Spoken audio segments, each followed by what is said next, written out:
Hari Om, friends. Welcome to our next Bhagavad Gita lesson. Let's start by settling in with a slow, deep breath.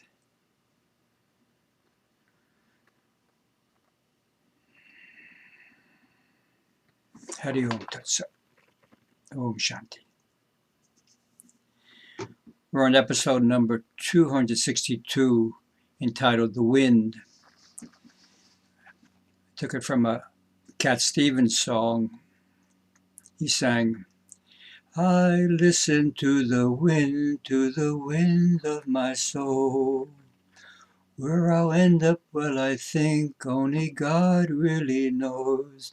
I swam upon the devil's lake. I'll never make the same mistake. No, never, never, never.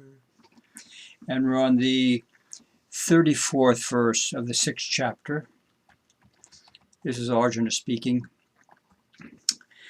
The mind is not only restless, Krishna, it is turbulent, powerful, and extremely stubborn.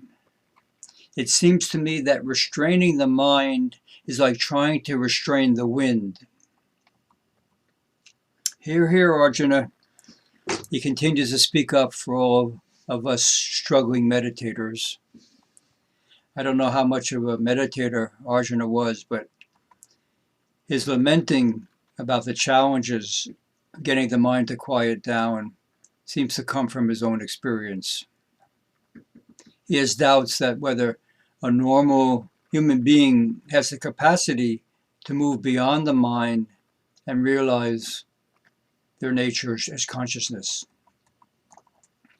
He says the mind is turbulent, powerful, and extremely stubborn. If the mind were restless but weak, we might be able to manage it. However, it's both agitated and powerful. How are we going to rein in this strong, self-willed, bucking bronco when it obstinately clings to its own agenda, disregarding the aspirations of the soul and even reason? So Arjuna says it's like trying to restrain the wind. Arjuna is not the first one to come up with this wind analogy. In the 2nd chapter, the 67th verse, Sri Krishna says, for when one lets the mind to follow in the wake of the wandering senses, this thirsting carries away wisdom, just as wind blows a rudderless ship off course. Swami Satchidananda says, the mind is born of the Vayu Tanmatra, the wind root element. That is why it is restless as the wind. For a reflection, mind is wind with the M turned upside down. Just as we don't know what direction the wind is going to blow, we don't know what our next thought is going to be.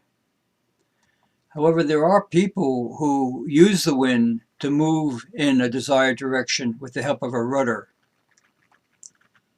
In meditation, we learn how to use the rudder so that we can direct this powerful and stubborn wind mind toward our ultimate destination.